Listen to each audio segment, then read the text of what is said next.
at Central Christian College. He taught a class called Evidence of Creation, and it was by far my favorite class to attend. And he's right there, so I'm saying that. It was a great class, and he also teaches at Moberly High School. He's here with his daughter, Naomi, and we're going to call you out back there. She's way in the back, hiding. She knows the drill. Right? Yeah, I'm going to put her on my screen here. Okay, great. Stand up, Naomi, please. She's a senior at Moberly High School this year. Yep. And this Baron here is her counselor. Oh. We're breaking some laws here. We are breaking some laws. All right. We're going to try to go for about an hour. That's what he said. So after an hour, we'll pull the alarm. It'll go off, and hopefully we'll be about an hour. We're going to take some question and answer, and I'm going to open us up in a word of prayer. And I pray that this class really be prepared to write some questions down. For anything that's on your heart, and if it's a belief of evolution or creation, whatever the case may be, we're welcome to all and open to listening to everyone's opinions and questions. And so feel free to do that. Let's start with a word of prayer. Father, thank you for your love. Thank you, God, that you've given us hope through your Son, Jesus. And we just ask, Lord, that as we're here, wanted to learn more about how you created us. And God, we're thankful that you have a purpose and a plan. And I pray that these classes would open our minds, Lord, that we would search knowledge and truth and verify it with the ultimate truth, and that is your word. Bless us now, in Jesus' name, amen. Without further ado, Mr. Ed Lewis. Thank you.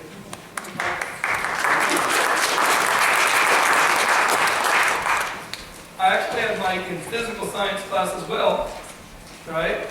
Oh, I forgot about that. Yeah. You did. Really well in that class. He did fine. He was a great student. He was really interested in the creation science talk and the creation science idea and the concept of creation versus evolution. And so it's neat as my students go out and they're in different churches and they have me come in and do some talking. It gives us a great opportunity to encourage other people who may only hear one side of an issue and never get to hear anything else. And so that's really, hopefully, I'll be here to give you the other side today. So my name's Ed Lewis, and as he already said, we'll go ahead and kind of advance whenever I look up that way or whatever. I'm a public high school teacher, and I've been teaching for 24 years. I've been at Moberly now for 9, and I've been teaching public high school for 24. I've been at Central for 18 years. I've taught a class 4-2 for them for Central Christian College of the Bible in Moberly for 18 years. And so I usually teach a physical science class for them, and I teach a creation science class, which is 3 hours a week for 14 weeks. It's like 42 hours. So you're getting a nice nutshell version, about 5 hours worth instead of 42 hours. So Mike made it through all 42 hours and still survived. So as I said, I'm a Christian, of course, but I'm also a creationist. I believe that God created the world and everything in it. And where I come from a scientific standpoint, from a science education, I graduated from MU in 1987 with my Bachelor's of Science and Education in teaching science, and then I got in teaching chemistry, and then I went on and got my Master's in Analytical Chemistry from Pittsburgh State University. And so I've got a science background and I've got a religious background, and I don't think the two are incompatible. Of course, some people would argue that they are, but I don't think that they are incompatible. In fact, the more I learn about science, and having taught for 24 years, I learn more and more science. Even every year, I learn more and more science, and it doesn't dissuade me from evolution. In fact, it does just the opposite. Am I going to have to stand in one place? No, you can go. You're good. You're good. Okay, so it hasn't made it more difficult as I've learned more and more. I've actually become more and more convinced that creation is true. That there is a God. There has to be a God that created it, because the science indicates that. And not just my faith convinced me of that, but science convinced me of that. So I want to introduce my family there on the next slide. They are Sarah, Caleb. There's Sarah, my wife, on the left there, and then Caleb. And Caleb played basketball with Mike for a year at Central Christian College of the Bible. He graduated from Moberly a few years ago, 89, I think. No, not 89, 99, I mean. No, way off. 2000, I can't remember. Okay. Joshua just graduated from Moberly a couple years ago, and he's down at MU studying math. Naomi is a senior, and she's a senior. She played tennis last year. And there's Anna. Although this picture's a few years old. This is like 3 years old, 4 years old. And so I thought I'd try to introduce them to you a little bit with this book I have. And I'm going to do this quick so to give you a little glimpse of them. So instead of maybe this picture, maybe if we go forward a little bit, here's a picture of Naomi and Anna, I think. Let's see. Oh, yes. There's Naomi and Anna. And so let me just give you a little glimpse here of Naomi. This was Naomi at age 5. She'll love this, I'm sure. On January 6, 2000, Sarah was teaching Naomi to add with a finger and toe counting gate. Naomi counted Sarah's toes and came up with the correct sum of 10. Then she counted her own toes and she said, "Hey, I only have 9. Right, so, if you've ever had, those of you who have children know that if you don't write down those funny things that they say, you know they said it, but you can't remember. And so we started this book, well, this is back, that was at 2019, we had the oldest one's 1998. So we've got some old stories in here. Caleb, when he was in the year 2000, he was around 10 years old, it was Valentine's Day. So, you know, Caleb in the year 2000, Valentine's Day, here's what he said. Caleb was decorating his Valentine's folder with the following phrases: "I love you, Rams, and Broncos, you are my love." And so, those of you who, if you've ever met Caleb, might understand this. Caleb is all about sports. He wasn't necessarily the greatest academic that was ever born, but he was all about sports. All right, so now here's one about Joshua and Anna. You know, they were Joshua was having fun. I think Joshua may be here on Thursday with this. Joshua was having fun chasing Anna around the house, and she squealed with delight, obviously a few years ago. Their game took them in continuous circles around the dining room table until Anna stopped and said to Joshua, "Wait a minute, am I chasing you or are you chasing me?" Okay, so that's Anna. Now here's one for Sarah. Now Sarah tried to convince me not to share this, but I don't really think it's that mean. But anyway, here's Sarah. We'll find out what you think. So Sarah asked Ed, "Hey, where's the Sunday paper that we always get on Saturday?" "I can't find it anywhere." She was getting a little bit perturbed. I said, "But it's Friday." And Sarah replied, "Oh yeah, that's why I can't find it." She didn't think that one. I should have. Well, that's pretty funny. But and I got one last one with Anna, because that will be the last one. Here's Anna. This was actually pretty recently, just last year. She's in junior high, and she said this: "Today the person that sits next to Anna was gone, so a fellow student was being distracted, so he got moved to sit next to Anna." You know how that works if you're a teacher, right? And so Anna's teacher said, "Well, she won't give you any problems." And another student said, "Yeah, but she won't give you any answers either." So those are my kids. Since they can't all be here, I thought I would share a little glimpse of them through the years. And there's Anna a few years ago, and there's Naomi was on the left there, and there's Anna. That was at Vandalia, so it's been a while. All right, let's go forward and let's get started on this. There are two views of origins, right? There's all kinds of blends, right? We all understand there's lots of blends out there. But there's two basic views of origins, right? The idea that there is a creator God, a designer of our world and of us, right? And evolution is the idea that all that we see around us came about by accident and random chance over long periods of time. Everybody understands those are the two basic ideas. Now, can people blend them together somewhere and end up in the middle on one side or the other? Or, yeah, but those are the two basic ideas. And if we look at Genesis chapter 1, verses 1 through 5, you can look it up if you haven't. It says something like this: "In the beginning, God created the heavens and the earth, and the earth was formless and void. Darkness was over the surface of the deep, and God's Spirit was hovering over the surface of the waters. And God said, let there be light. And there was light. And God saw that the light was good, and He separated the light from the darkness. And the light He called day, and the darkness He called night. And there was evening, and there was morning, the first day. Genesis chapter 1, verses 1 through 5. You guys are familiar with that passage. It's pretty straightforward. It's also got lots of really deep philosophical implications. In the beginning, God, but what did He speak into existence on the very first day? What was it? And He called it good. Light. And there was the beginning of time, the very first day.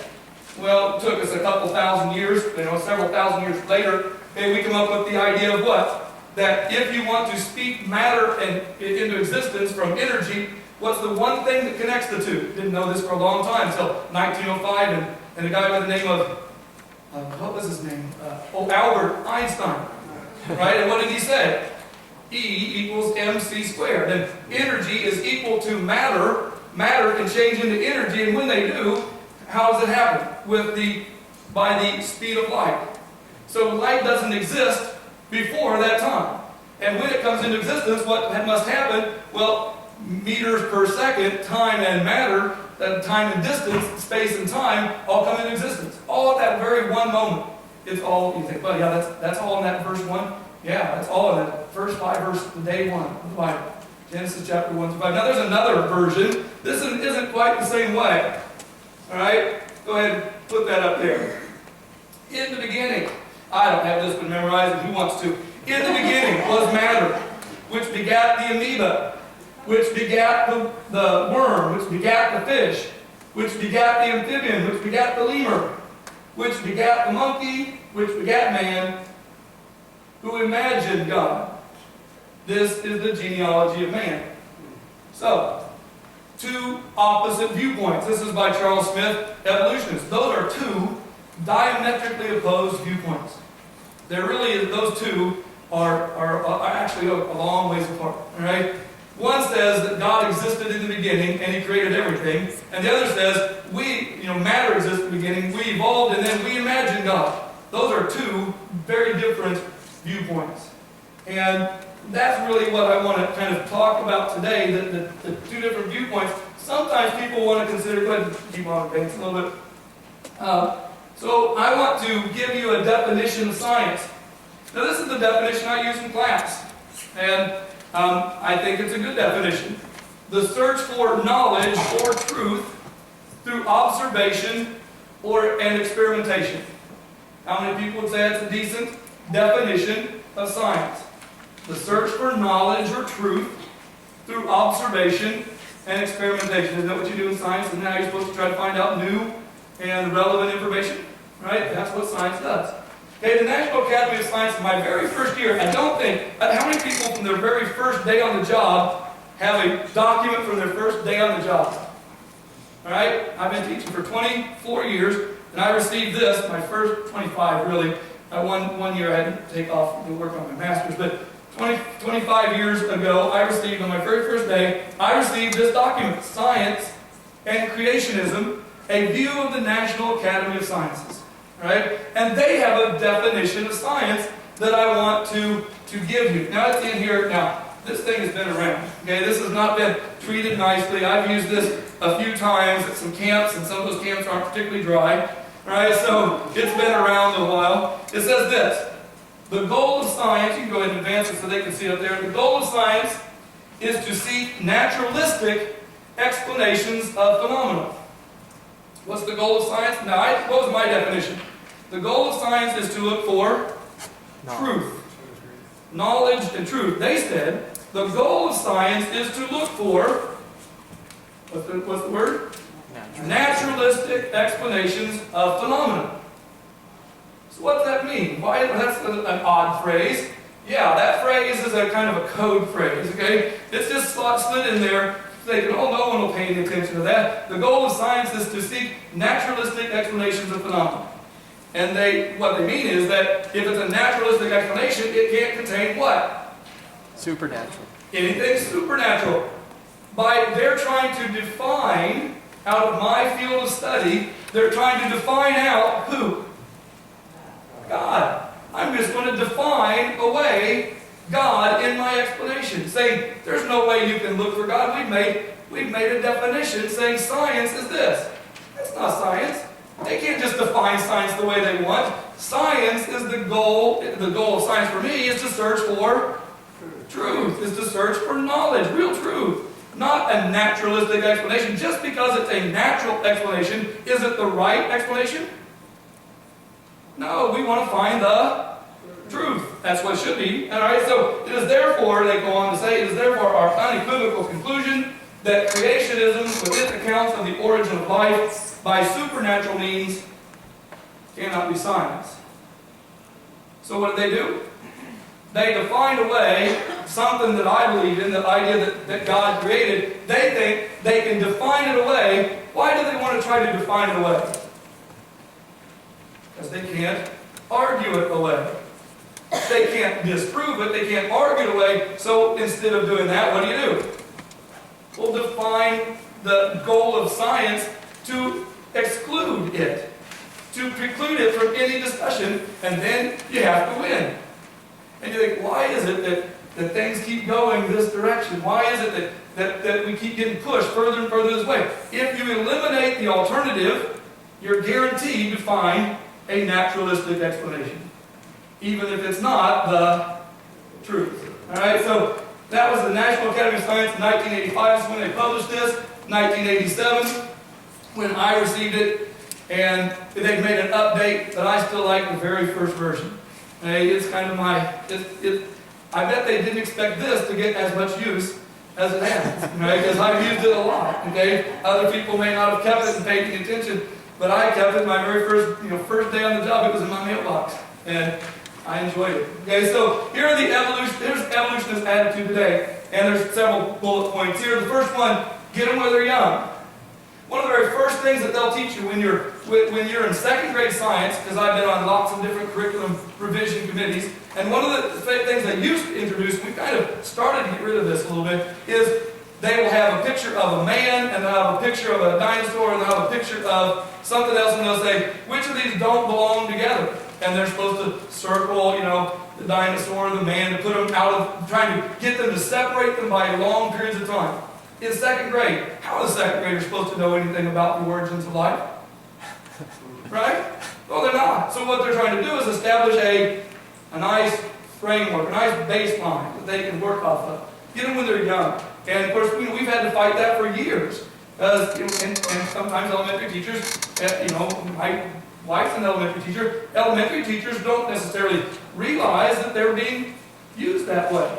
Someone that's in high school is putting that into the curriculum to make sure that they've established this very, very early on so they can use that later, right, as kind of as a little thing to whip people. Sometimes they use the legislature to legislate away the opposition by controlling the boards of education. So if they can control the boards of education adopt what? Adopt their curriculum standards. And if you can get enough people on your boards of education to adopt curriculum standards, then they can say, oh, this is what we will study, and this is all that we will study. We will not study anything else. Right? And that's not really what we want. We would like people to be able to search for truth. Is there anything wrong with teaching evolution? No. I've taught evolution in class before. But have I taught the opposing viewpoint as well? Yes, I have. Because you can teach both of them in class. Okay? In 1987, Louisiana law strictly forbids teaching, using the Bible as a text and teaching creationism as a scientific theory. Right? That was kind of a blow to us. So you have to kind of work around that. But they legislate away the opposition by controlling the boards of education. What's the next one up there? One more. And the most obvious one is they want to redefine science. If they can redefine science, then everything else is over. Because then, can you introduce God in a science classroom if they say you can't talk about anything supernatural in science class? You know what's interesting, and you can teach in science class, and it frequently is taught in science class? Since we can't know exactly where we came from, they will say, well, we look back, we can't find the origin of life, we keep looking, and it just seems like it's just there. Right at the beginning. So they say, it almost looks like we were just planted here. But can they say that God planted us? No, because we've defined science that can't do that. So what do they say planted us? It's the most commonly accepted evolutionary theory today of our initial origins of life on Earth. How are we planted here? According to their theory, yeah. Right? Aliens? Aliens. Right? Aliens. That's not supernatural. According to them, that isn't supernatural. That isn't supernatural, but yet God is supernatural. Okay? Well, I do believe God is supernatural. What does super mean? The word super. If you are super smart, you are above smart, right? You're smarter than smart. If you are super good looking, right? You're super good looking, right? So you are above good looking, right? Right? Just round this. Super, whatever it is, super whatever, it's just above. So if you're supernatural, does that mean you're not natural, or does it mean you are natural to the extreme? If you created nature itself, and you wrote all of the laws, and you defined the way it was going to work, are you natural or are you supernatural? You're supernatural, and so we're going to define away the ability to look for the supernatural, but we can accept the looking for aliens. $50 million for the search for extraterrestrial intelligence in the federal government budget. $50 million for SETI, SETI, the search for extraterrestrial intelligence. Well, there's a good investment. Okay? So that's a better idea, because we can look for the what? The extraterrestrials that planted us here. Can't look for God, but we can look for extraterrestrial lives. Aliens that planted us here. What's the next one here? So let me give you a kind of an example here. So sometimes evolutionists want to say that creation is like magic, right? So you guys have seen magic tricks, like you have a coin like this, right? And you take that coin and you make the coin vanish into midair, right? And then you bring the coin back. You guys have seen magic before, right? You've seen magic tricks, okay? And they'll sometimes say, well, here's I got some magic strings. You've used these, haven't you, Mike? Some magic strings? I think we probably used some magic strings in class. Here you go. Pull one out of there for me. You can't see it? Well, here, there we go. Right there. Okay? Neat thing about magic strings are they're invisible. Can you see it? I bet I can get someone to believe it. Okay, so, all right, so we've got to get someone here. Magic strings are kind of sticky. You can get them on your fingertips. Okay, so here we go. Let's see if we can get this.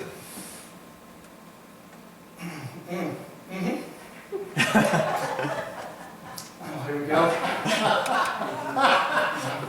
There, let's get another one here. I think we can get it. See if we can get them both. I think we can.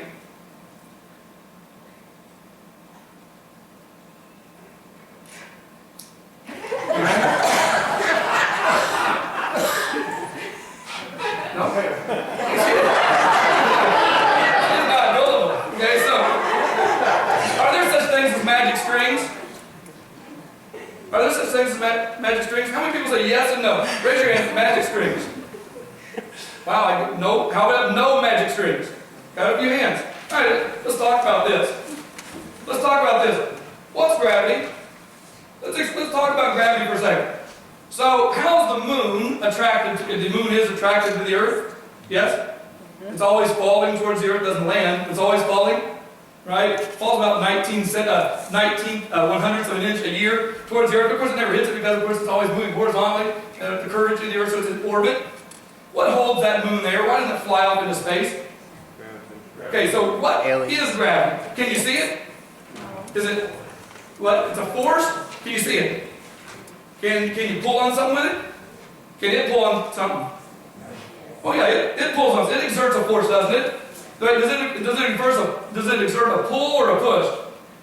Kind of a pull. Doesn't it exert a pull? Can you see it?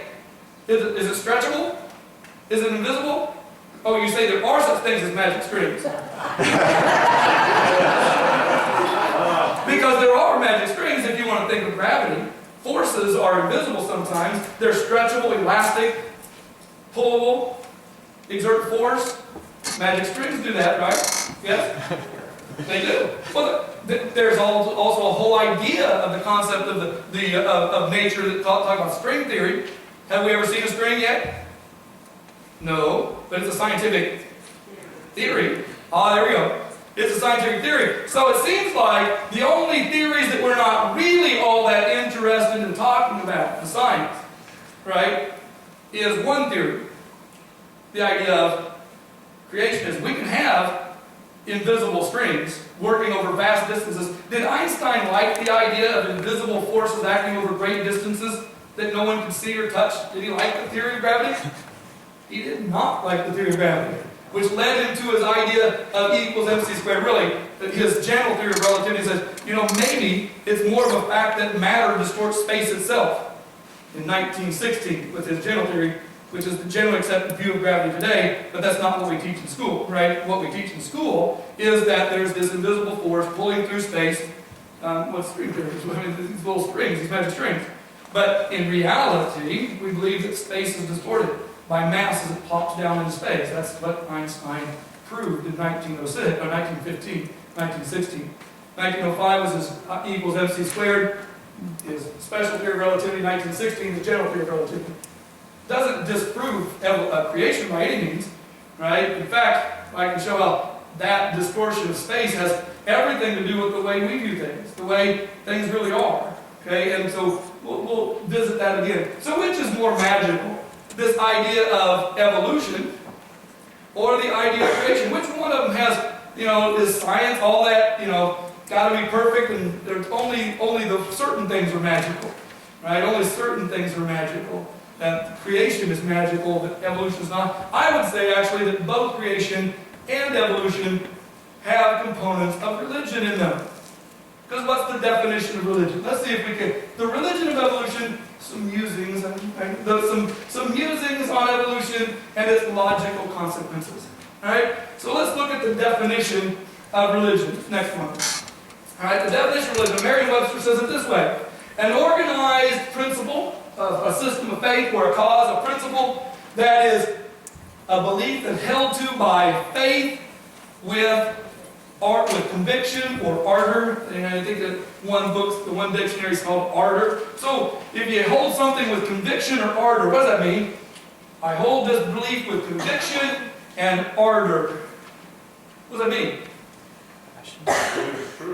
You believe it's true. You believe it's true, and does it have an effect on the way you behave? If you believe something is true, does it have an effect on the way you behave?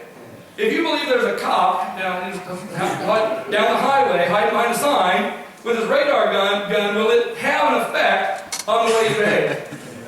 Sure, most of the time it does, right? Someone flashes their light at you, oh, ease off the gas pedal, right? You guys have all done this, okay? So you have a conviction, a belief, and it has an effect on you. Okay, a system of faith. So since it's a system of faith, what does that mean if it's a system of faith? Because they say, evolution isn't a system of faith. What is it then?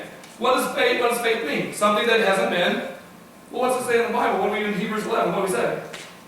Faith is the substance of things hoped for, the evidence of things not seen. All right, so for an evolutionist, evolution is substance of things hoped for, right? The evidence of things not seen. Have we ever seen an ape evolve to a man? Does any evolutionist say that we have? In fact, have we ever seen any example of macroevolution, an evolution from one species to another in our lifetime? Is there any evolutionist who would ever say that we've seen any example of an evolution from one species of a large organism from one species to another? Any? No. What? Caterpillar to butterfly is not, right? Still the same organism. Right? Still the same organism, still has the same exact genotypic. Doesn't have the same phenotypic output, has the same genotypic. It has the same exact chromosomes that caterpillar does, and so does that butterfly. They behave differently, right? But it's not evolution because it hasn't changed species. That caterpillar and that butterfly are two, just like when the baby's in the womb, It doesn't look like a baby that's out here, right? Some of the things aren't developed. The same thing, right? It just happens that their development occurs outside of another organism, right? So they're evolving. That's not evolving. Okay, when I say evolve, now there's two different. Evolving just means to change. But then evolution, in the way what we're discussing, macroevolution means to change from one species to another. I'm not here to argue that there is change within a species. Has the average height of the human male in the United States advanced in the last 100 years? Yeah, back in World War I, what was the average height of a soldier? 5'5", 5'6", right? The average height of a soldier in the military today? Male soldier, about 5'11". Okay, so, you know, that's evolution, isn't it? No. Are they still people? Do they still have the same number of chromosomes? Yeah, they do. Okay? They're still people. Right? There hasn't been macroevolution occurring. There's been microevolution, change within the species. They say, well, given enough time. Then they'll say, what? Given enough time, what will happen? Eventually. Given enough time, then we'll change. Oh, wait a minute. Right? What's that? The evidence of things hoped for. Right? Things hoped for. Well, given enough time, it'll happen. And what else might happen? Oh, a few mutations and some random chance, and then it'll happen. But the problem is, that's not science. That's religion. That's faith. And I'm not saying there's anything wrong with faith, because I'm a person of faith. Right? I believe that there's a God. Okay? They believe that there's random chance. Okay? Let's move forward here. We've got to get a couple definitions here. So does evolution fit the definition? Keep clicking. Got lots of clicking. I don't have a clicker, so he's just going to be a clicking machine. So does evolution fit the definition? Is it a cause or a principle held to by faith? The answer is yes. What is faith? Something believed in that cannot be proven. Has evolution been proven? Changed from one species to another? If it had been, would we be talking about the theory of evolution? No, because then it would be the law, the truth. And we don't talk about it that way. Everybody knows it's still a theory. Therefore, it's what? Unproven. It's unproven. All right, so this is what Arthur Key said. Evolution is unproved and unprovable. We believe it. Why? Because the only alternative is special creation. And that is unthinkable. Why do they believe it? Because to them the only alternative is unthinkable. Because they would have to submit to the idea that there is a divine creator God. And they don't want to submit to that idea. Because that would affect or ought to affect their behavior. Right? It would have to affect your behavior if you know that there's a God. So let's look at I got that last sentence. I kind of like that sentence. I wrote it. You can put the origins of life in a test tube, and no one was there at the beginning except for one. Right? Actually, three. Okay? But there was no one there at the beginning except the Trinity, and their account differs drastically from evolution's. In fact, they gave us an account. In the beginning, God created. The eyewitness account says something different than the assumptions that are made by evolutionists do it. Both creation and evolution have a God. Okay, here's creation. Let's run down the things about creation that are true. Creation says that what we have has been divinely created based on a design put forth by God. And we would say this, I think, with God, all things are possible. Is that what we believe? With God, all things are possible. Yahweh, the Creator God, and Jesus, His Son, according to Colossians 1:15 and according to John 1:1, Jesus spoke it was spoken into existence by the Word who was Jesus. Right? And that's what Colossians 1:15 says, it's what John 1:1 says, it's what Genesis 1:1-5 says. Okay? So that's creation. What about evolution? Evolution has a God too. Okay? They believe this. What we have here around us was naturally created by chance. What we have was naturally created by chance, and given enough time, all things are possible. Who do we claim makes all things possible? God. I'm not arguing that I don't have a person who I believe did it. I believe there's God. I'm facing up to that. I believe there's a God. That's my first assumption. Right? That's my number one assumption. there's a God. They make an assumption too. What? That given enough time and random chance, all things are possible. Their God is nature and time. But who created nature and time? God did. And we've been warned in Romans, next one. Matter and time are both created things. And we've been warned not to do what? Worship the created things, but to worship the creator God. What does it say in Romans chapter 1, verse 20? For since the creation of the world, God's invisible qualities, His eternal powers, divine nature, have been clearly seen, being understood from what has been made. You can know what God is like by looking at creation, by what has been made. So that men are without excuse, for although they knew God, they neither glorified Him as God, nor they gave thanks to Him, but their thinking became futile, and their foolish hearts were darkened. Although they claim to be wise, smarter than me. Right? No, you can't possibly believe that. You have to be an idiot if you believe in creation. That's what they'll be saying, right? And who wants to, if you're teaching or if you've got an advanced degree, who wants to be labeled as an unintelligent person? Does anyone want to do that? No, but they claim to be wise, and they do what? They became fools, and they exchanged the glory of God, the immortal God, for images made to look like mortal man and birds and animals and reptiles, and that's what they worship. Right? The things that God created, time and random chance and this long evolutionary history is what they say. And no, those are the things that God created. You can't worship the created, you're supposed to worship the Creator. This will make a little more sense on Thursday, all right, as I embellished on that idea. All right, let's go to the next one. Next slide. Let's talk a little bit. Why is the theory so widely accepted? Okay, if evolution is truly a religion, why is it so widely accepted? Well, for first, it must be what? You just defined it. It has to be naturalistic. And so, if there's only two alternatives, creation and evolution, and one of them, by definition, is naturalistic, and you define science as being the search for a naturalistic explanation, it's not rocket science to figure out why they end up believing in evolution. Because they defined away the only alternative that makes any rational sense. That there is a supernatural being that exists. And if we don't recognize that, we're foolish, not wise. Right? And so, well, why are they so deceived? Well, I think it has to do with a concept called assumptions. Okay, let's move to the next slide.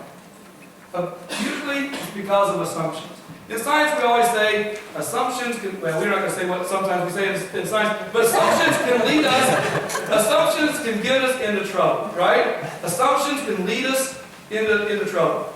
It says, but all belief systems are based on assumptions, aren't they? I'm telling you now, I have a belief system. It's based on assumption that there is a God. I believe that God is. And that He created, that's my assumption. If you don't believe that, then you've made an assumption. And your assumption is that God is not. So we both make the same assumption. The problem is, one of those assumptions is better. Is it their assumption or my assumption? Is it there is a God or that there isn't a God? Because what you base on an assumption is what you will discover. You either discover truth or fiction based on your assumption. Let me illustrate it with this. If you've seen this game or played this game, don't give it away. Let people enjoy it. Okay? Mike, no blowing it. Okay? Don't go volunteering if you've already heard this one. Let others play it out. Okay, so let's do an assumption game here with you. The next slide here, Mike. Okay, cabin on the mountainside. So I'm going to tell you a little story. There's a cabin on the side of the mountain. And Dick and Jane, not Jack and Jill, but Dick and Jane are lying dead there on the side of the mountain. The cabin is destroyed. Dick and Jane are dead. Your question is to figure out how Dick and Jane died by asking me yes or no questions. Alright? So ask me a question, any question you'd like about the situation. There's a cabin on the side of the mountain. Dick and Jane are lying dead. The cabin is destroyed. How did Dick and Jane die? Was there an avalanche? Mountain? Was there an avalanche? No, there was not an avalanche. Okay, that's one question. Come on, you're going to have to do it faster than this. We're going to be here a long time. Okay, but was there a fire? There was a small fire, but it was not what killed Dick and Jane. Okay? Explosion. Was there an explosion? There was an explosion, and in that explosion, perhaps, it had some effect on Dick and Jane's demise. But you haven't got there yet. Were there wounds? Were there wounds? Yeah, there were wounds. Lots of wounds. How far down the mountain? Oh, they're way up the mountain. I mean, they're, I don't know how far from the peak, but they're way up the mountain. It's a tall mountain. How far away from the cabin? Oh, well, the cabin's pretty much spread out, and so are they. Okay, Dick and Jane are demolished, and so is the cabin. It's not pretty. You see, I've told you a story, but you have made an internal assumption without knowing it, and because you've made the assumption, you'll never come up to the right answer because of that assumption that you made. Let me repeat that because there's not that many words. All right, there's a cabin on the side of the mountain. Dick and Jane are dead. The cabin is destroyed. How did Dick and Jane die? There's not that many words that you're making an assumption about. Okay, so think again. Yes, sir. They're not near that cabin. No, they were near the Oh, cabin. okay. And they were in the cabin. I'm cheating here because we're running out of time.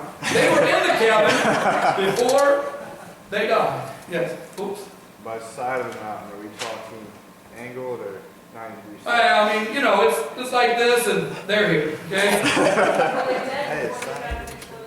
No, they died at pretty much the same time the cabin exploded. What are the two? Kind of. But I wouldn't say the explosion is what terminated them. No. Because you made an assumption. Help us out, Mike. Just ask me one. I don't know. Oh, I don't know. Yeah. Naomi, do you remember? All right. Let me give you a hint. There's a cabin on the side of the mountain. Now you're making an assumption about one word. There's a cabin on the side of the mountain. Is it a Okay. cabin building? What? Is it a cabin? No, it's not. It's not a cabin building. It's a It's not a cabin little of a truck. cabin in the woods. It's not that. A cabin Little of a man truck. Cabin of a truck. Ooh, you're barking up the right tree, but no, it's not quite right. It's not quite right. It's a cabin in a plane. Was it the cabin of a plane? Of course, it's a plane cabin. The cabin of a plane. And how did Dick and Jane die? It was a plane crash. They flew into the side of the mountain. Right? Dick and Jane flew into the side of the mountain. Does this happen all the time? Is this a naturalistic explanation? Sure. Is it the truth? Yeah. I mean, people die all the time in plane crashes. Yes. Right? They flew into the side of the mountain in a snowstorm, and they died. That's the explanation. But why could you not come up with the right answer? You were blinded by that little picture, which doesn't show a cabin, but you put that cabin in there, little cabin in the woods. That's what's in your mind, right? And so when you had that, avalanches, the bomb of the snowman, you came up with all kinds of aliens dropped in there. So you will come up with almost any explanation because it's based on a bad assumption. Let's do one more. Jack and Jill are lying dead on the floor. It's pretty morbid. It's gruesome. I know. Jack and Jill are lying dead on the floor. The window's open. There's water on the floor. A little bit of broken glass. How did Jack and Jill die? Okay, was there a storm? No, not really. Not a storm like a tornado or a hurricane. Not really a storm like that. Anyone? Floor of a house. What? Was there a boat? Okay, no boat. That's it. I said floor of a house. Was it the floor of a house? It's the floor of a house. You can go that further because we're running out of time. It's the living room, okay? Right? It's the living room, right? Is the water related to their death? The water was not the cause of their death, but it is related to their death. Was Jack and Jill, were they people? Were Jack and Jill people? That's a strange word. No, they were not people. They were fish. It doesn't take you long. Once you start to figure out, wait a minute, there's something I'm thinking. You start grasping things, they weren't even people. Right? Jack and Jill were fish. And their fish bowl broke, right? And the fish bowl was broken there on the floor, there's water on the floor, Jack and Jill died. That happens. Right? But if you'd have kept on thinking Jack and Jill were people, did they suffocate? Well, not exactly. Okay? Did they drown? Well, not exactly. Okay? Because it's kind of hard when you're talking about fish. Did they suffocate or did they drown? Okay? I guess they suffocated. They didn't really drown. Okay? So they suffocated because of the lack of water instead of because of the water. So if you make a bad assumption, what happens? A bad assumption leads you further from the truth. A bad assumption leads you further from the truth. And so you can decide about the outcome of a philosophy sometimes by the fruit of that, by the outcome of a philosophy. Does a belief in a God and that there's a divine power and that He created us and He wants us to love each other and take care of each other, does that affect the way we're supposed to behave? Yes. Yes? We're supposed to be married and stay married for a lifetime, and that's supposed to affect the way we behave, right? That we're not animals, we're supposed to just mate with everything that comes along, right? That's supposed to affect our behavior, isn't it? That's an outcome of a creationist philosophy. But aren't there also outcomes of evolutionary philosophy? We have to move quickly to see some of the outcomes. We have to move fast, right? Because we're going to flip through these pretty quick. So here's one for us. Now, I don't want to step on anyone's toes, okay? But so if your toes get stepped on, yell at me afterwards. Okay, so PETA stands for the People for the Ethical Treatment of Animals. PETA is a group, I like to say people for eating tasty animals. Okay, that would be more my, I've had a PETA shirt, people for eating tasty animals.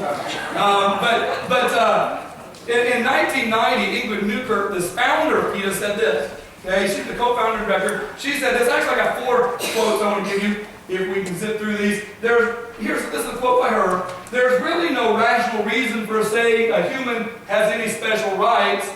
A rat is a pig, is a dog, is a boy. 6 million people died in the Nazi concentration camps, but 6 billion broiler chickens will die this year in slaughterhouses. Does a belief in evolutionary philosophy affect the way you view things? Yes. Does it affect the way you will behave? And here's 3 more quotes. You can go out online and find a plethora of quotes by Ingrid Newkirk. I just picked 3 more. I just thought it'd be kind of fun to read a few. There's some interesting, more than these, which I didn't even think I should put up there. The smallest form of life, even an ant or a clam, is equal to a human being. We feel animals have the same rights as a retarded human child. Humans, have grown like cancer. We're the biggest blight on the planet. No, you see, you've done it all wrong. This planet was put here for us. We're not a blight on it. It's a completely different viewpoint. This earth, we're supposed to take care of it, but it was put here for us. We're to take care of it. It's here for us. We're not a blight on it. We're what it's for. Isn't that a different viewpoint than this? Yep. This is based on a little different view of life than what we would view, I hope. Okay, the absurdity of equating man and animals. There's some other absurdities. Can't eat meat. To me, that's just a terrible absurdity. Okay, now I'm not saying if you want to not eat meat because you think it's more healthy for your diet, that's fine. Okay, but meat is tasty. Okay, so that's an absurdity right there. You can't research on animals for curing disease. There's another quote by them that says, "We would rather all the people that have AIDS die of AIDS than to do research on one animal." That's their quote, not mine. Okay? Really? That's what you would choose? That seems kind of backwards to me. There's a stiffer penalty for destroying a bald eagle egg, $25,000, than for aborting a human being. Right? They'll pay for that using your tax dollars, even though they say they won't. Right? Because they'll give it to a company that will destroy it, but then they'll run it through as a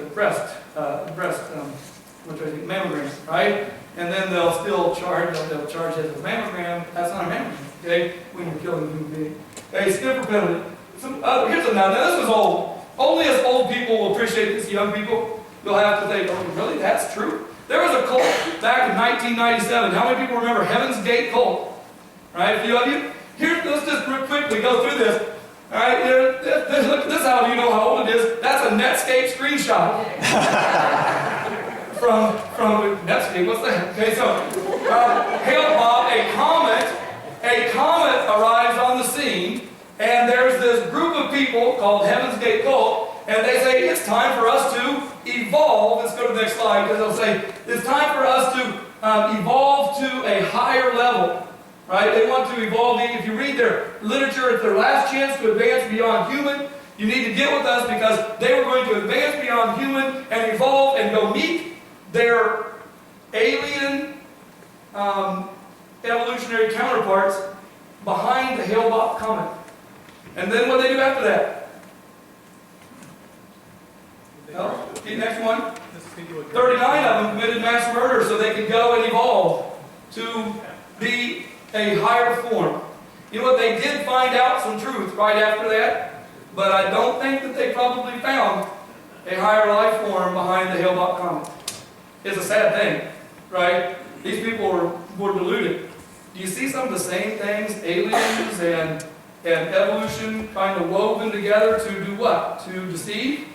I can get, if they can get 39 people to come down to his camp real quick, I mean, he's all up for that, right? And how many other thousands did they convince before that time? The recapitulation theory, have you ever heard of this? The recapitulation theory. It's an idea that the embryos in the human body go through the steps of the evolution of whatever organism it is. If it's a human organism, then it goes through the steps from amphibian to reptile to lower order mammal to higher order mammal. So if you abort the baby while it's still in the amphibian stage or the reptile stage, is it abortion? Well, no, of course not. I'm not saying this. That's what they're saying. They're saying, well, that is not even human. The idea of recapitulation, of course, was based on faulty drawings by a guy by the name of Ernst Haeckel just around the turn of the century, 1900, and it showed up in science textbooks all the way up to 1980. We should get PETA When to be I was, on board with that. Peter would be upset about that, because, wait, you're aborting that amphibian, okay? Then they might get upset. They wouldn't be as upset because we're the blight on the country. But Freudian psychoanalysis is based on what idea? Right, that we're just animals. We're just following animal instincts. Oh, but the Bible's pretty clear. We're not just animals. We're created in His image. In the image of God created He them. Male and female. Genesis 1, verse 27. Created He them. Right? Male and female both. Created in the image of God. Not just male. Male and female, He created them. In the image of God created He them. Right?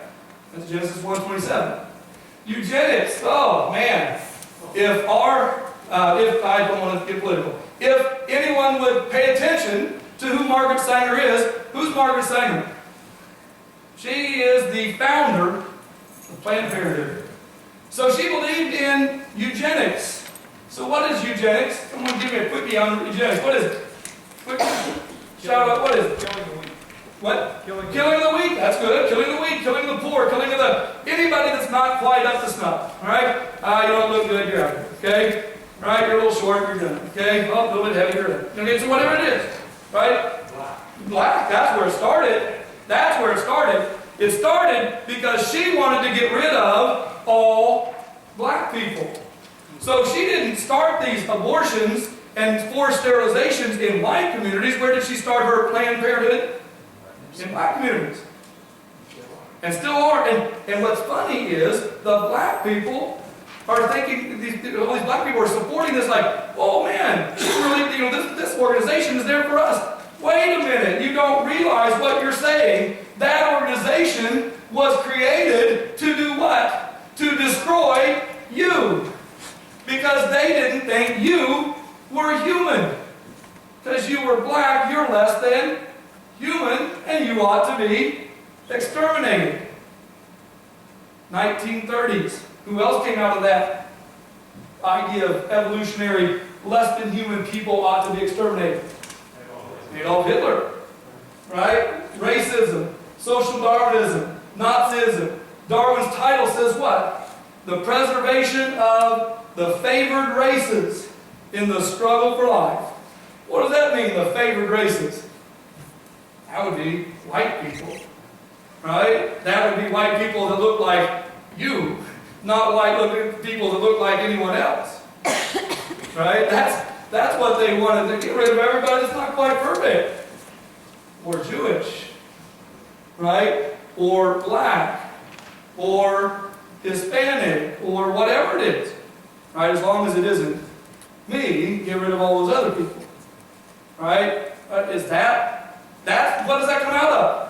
Comes out of a belief in evolution. You can know a philosophy by its outcomes, by what it produces, right? And these are some of the things that are, here's some others. Obviously, the unwarranted elevation of animal life, the cheapening of human life, the overzealous environmental movement thinking the earth is somehow God, Mother Nature. Right? What does that mean? Mother Nature. She's not our mother. Nature is a created thing by God. Right? And so to put Mother Nature or Gaia, the planet, as, and go out and worship it on Earth Day, right? Which we do, which we shouldn't, right? Because we should only worship the Creator God, the one who created it. Relativistic thinking. I don't mean relativistic as in the concept of the theory of relativity, which people sometimes think that's what I said, someone who wasn't. Okay? But the idea that there's no absolute right and wrong. Are there absolute right and wrongs? Yes. Yeah, we have lots of them listed in the scriptures for us, right? This is the way to behave. This is the way not to behave. Okay? Movement away from law based on the biblical concepts and based it on, well, whatever I think is right. Right? Based it on what I think is right, and that'll be good. Well, for me. But if I think, well, you shouldn't exist, that's not good for you. Yeah, right. As long as you're in power, right? Yes, you can say that. Hey, what's the next one? Here's keep moving. So, is evolution? What we were talking about, the whole idea was, is evolution a religion? Is it proven? No. Or is it based on faith? Does its adherents, do they have a sense of ardor and conviction about what they think? Does it have an effect on what they believe and on their actions? So, is it a belief system? Yes. Is it, okay, keep going, they're going to click through here. Is it held to by faith with conviction? Yes. Does this belief cause a change in people's behavior? Yes. Is it based on an assumption? Yes, and so is the belief in creation. It's based on the assumption that there's a God. Okay? Does it fit the definition of a religion? Absolutely it does. People say, well, evolution is scientific, and creation is magic, or creation is religion, or mystery, mysticism. No. Creation scientists are looking for the truth through observation and experimentation. And evolution scientists are looking for a naturalistic explanation for phenomena based on the same thing, science, observation, experimentation. But even if they find something that kind of goes against it, can they accept it? No, because they're looking for, basing everything on an assumption that there is no God, and even if there is, you can't look for it, because that would be unacceptable. One more? All right. I'm going to entertain questions, but here's what we're going to study in the next 4 weeks. All right. It's actually not the next 4 weeks. It's this Thursday coming up. Is the Sign of Design. I hope you come. I guarantee it won't bore you. Okay. Well, okay, maybe some of it will bore you, but it shouldn't be. Okay. Right. So I don't think it'll bore you. I guarantee I will show you how creation. There is a God. There has to be. If I can't convince you that Tuesday, don't come back the next week. Alright? So that's the sign of design. Then it's I can't find it. Where's the missing link? Alright? That's the next one. The tsunami and the flood. And last but not least, of dinosaurs and birds. Or of dinos and birds. Because, if you don't talk about dinos, it isn't fun. Okay, so of dinos and birds. I will entertain questions now that I know it's 8:05. I started at 7:06. That's only 59 minutes, not an hour. Yeah! Now for me, that's pretty good, right? Because I can just keep on going. Like the little energizer bunny. All right, questions? Anybody? Surely I came up with, you have something. Yeah. All right. In school, we're taught that a theory is like science theories can't be fact, but they're proven through evidence. Like they're never completely proven. It's just like supported by fact. Okay, that's true. I think that's the point. And a lot of people try to say, well, but theories will never be proven perfectly, will they? Well, let's think about some of the other examples, right? It's not called the theory of gravity, it's called the universal law of gravitation. The first and second law of thermodynamics, the first and second law of thermodynamics are laws. Newton's first, second, and third laws of motion are laws, right? So there are things that we will call laws in science. Usually when we do call them laws, we are able to show that those things have a mathematical basis that cannot be disputed, right? That, okay, there's no exceptions that we can find. We can't find any exceptions. Let's give you one example. The second law of thermodynamics says this: everything tends to go to a more random state unless acted upon by some outside force. Ever heard of the second law of thermodynamics? Everything tends to go downhill. Right? If you've ever seen Mike's dorm room, back when he was in school, right? Mike's dorm room obeyed the second law of thermodynamics. Everything tends to go to a more random state. Right? You understand this? Like some of you guys' rooms the same way. Your room is that way. Okay? Come on, you fess up. If your room obeys the second law of thermodynamics, everyone does. If you don't do something to organize it, what does it do? It becomes more disorganized. Isn't that true for all life? Right? It's going to degenerate, isn't it? If you don't do something to cool it and care for it, it's going to go what? It's going to go downhill. If you leave that pasture out there, the fence is going to fall down, they're going to get out, they're going to roll around, they're going to get run over. Okay? You're going to have to do something to take care of it. That's just part of nature. Well, we understood that. It's part of nature. But what does evolution say? What does the theory of evolution say? It says that everything, just by random chance, does what? Goes from a lower organized state to a more organized state. Well, wait a minute. The second law of thermodynamics says that everything goes from a more organized state, it tends to go to a disorganized state unless acted upon by an outside force. Well, what's the outside force? God's the outside force. It has to be something that is outside of our universe that's capable of it. It's the only way it can be true. Right? By our own law, definitions of our own laws, we ought to come to the inescapable conclusion that there is a God. Something that exists outside of our created time and universe. Yeah, go ahead. Well, that's where my question came in. Mike, evolution is a theory, and since science teaches theories, but they also teach law. So other theories are supporting God. Right, So, I believe so. I think the laws are supporting God. Yeah.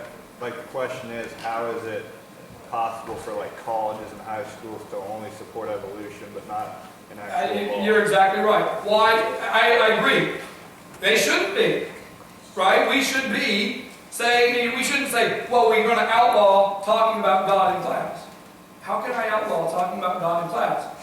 If He is the supernatural, the most natural, and I'm supposed to look for the naturalistic explanation, what's the most or more natural explanation than any other? All supernatural means is more natural, beyond natural, even more natural than anything else. The creator of nature itself. I believe it points us towards Him over and over again. If I don't point you towards Him on Thursday, then I haven't done my job. Okay? Yeah. Well, wouldn't that open the book up for the theory of the spaghetti monster creating the world? Wouldn't we have to teach that? Well, I don't think so. Okay? Could you say, are there other theories? Yeah, there are. Okay? Aliens are another theory on the other side of evolution. Do they bring it in? Absolutely. If somebody wants to say the spaghetti monster did it, that's fine. Let's see if we have any evidence that a spaghetti monster can do it. Right? But we do have evidence that there is somebody that created and designed it. Right? We have eyewitness accounts, we have historical accounts, we have evidence from science as far as evidence of design. Right? And that's the next lesson, the sign of design. The sign of design points us that if we have evidence of a designer, then of design, then there had to be a designer. And I don't think most people would choose the spaghetti monster as that designer becomes. If you're going to have, let's say, I want to create a watch, right? If I want to create a watch, I have to have more knowledge than the watch. True? I have to be smarter than the watch. Okay? This is true, right? If you want, and the agent of change has to be greater than the change that he wants to affect. This is a fundamental law. You cannot have a cause greater, a effect greater than its cause, right? The cause has to be always greater than the effect. You can't have something that does more than it's possible of doing. And a spaghetti monster is not capable of designing the intricacies that you see in the room around you. Right? There has to be a super engineer, a super scientist, a super omniscient person, a person who knows more, and someone who knows more than anyone else. He has to be, as we understand him, to be omnipotent, omniscient, omnipresent. He had to create time and space, so he has to be greater than time and space. Right? Yeah, that's a trouble for them. That's a struggle for them. I don't know. That's not they're going to struggle with that one. You know, if you want to put the evolutionists on the spot, go out a couple of ways. Okay, one of them is, where did the very first cell come from? Or one of my favorites is, they always want to put it on mutations, right? We've evolved because of mutations. How many of you want a mutation? If I could like hand out mutations, okay? All right, you would like a couple mutations? What can I do for you? A couple mutations for you. Is that going to work out good for you in the long run? No, because we all know what mutations are. Mutations are cancer, right? Every cancer that we know is a mutation of something. It's a lack of perfection in design. That something is, because of sin in the world, the design is not going uphill, but it's going downhill. And when you introduce mutations, it isn't good for you. Here, a couple mutations for you. That's not going to make you turn into Spider-Man or the Hulk. Right? That's what people are taught. You say, well, they're not taught that. Yes, because if you can introduce that into comic strips and popular culture, then they think, well, yeah, mutations are good. Because then you'll evolve into something greater than human, and maybe you'll go behind Hilltop Comet and evolve to. That's the idea. I'm obviously drawing an absurdity. That means, well, that's stupid. No, that's what we're doing. That's what they're doing. They're pushing those people to think, oh, mutations are okay. Mutations are good even. Ask an evolutionist for one beneficial mutation. Because you see, there would have to be millions to evolve us from one organism to another. And they'd all have to be what? Beneficial. So just ask them for one example. I've asked all my colleagues at every school I've been at, and the biology professors that I've discussed this with, debated this with, what's one beneficial mutation? Oh, there should be millions for every organism, right, to evolve. Yeah, it's kind of hard. Well, every time we see one today, it's kind of always bad. Always bad. If you start talking about with a macroscopic organism, a larger, a big organism, they can't come up with anything. Now they'll say, we have to look at this virus, and it mutates to this virus. It's better because it's able to survive on it. Is it still a virus? Oh, yeah, it's still a virus. Okay? Is that evolution? Or is that just something adapting to its environment? We know things adapt to the environment. That's not evolution. The concept of evolution is what? Change from macroscopic evolution, change from one organism to another organism. They always want to do the bait and switch. Right? Get you to say, well, yeah, but it changed from one virus to another. No, it's still a what? Virus didn't change to bacteria. No. Oh, didn't change. Right? Right? It didn't change. You just want virus is virus. It's still a virus. If you want to show me evolution, you got to go virus to cat. Right? Same thing. That's the hopeful monster theory. That is an actual legitimate theory in evolution. Because they couldn't see the small gradual change, so they started calling it the punctuated equilibrium model of evolution, also known as the hopeful monster theory. Stephen Jay Gould, Harvard evolutionist, was the biggest proponent of that. Just makes a big leap. We don't know why. We don't know why, yes, we do know why, okay? We know why things exist that are different, because God created them. He didn't make some neat, okay? There's no evidence for it, because you see, that's just a religion. If you want to go with a religion, I have a better one for you than that, okay? I believe that there's really a God, and God exists. Any other questions? Did I answer that question and diverge? Anyone else? You say, man, I got something waiting home to eat. Okay, so, no, don't ask any more questions. All right, Mike, it's yours. Yes, sir. Thank you so much. Not a problem.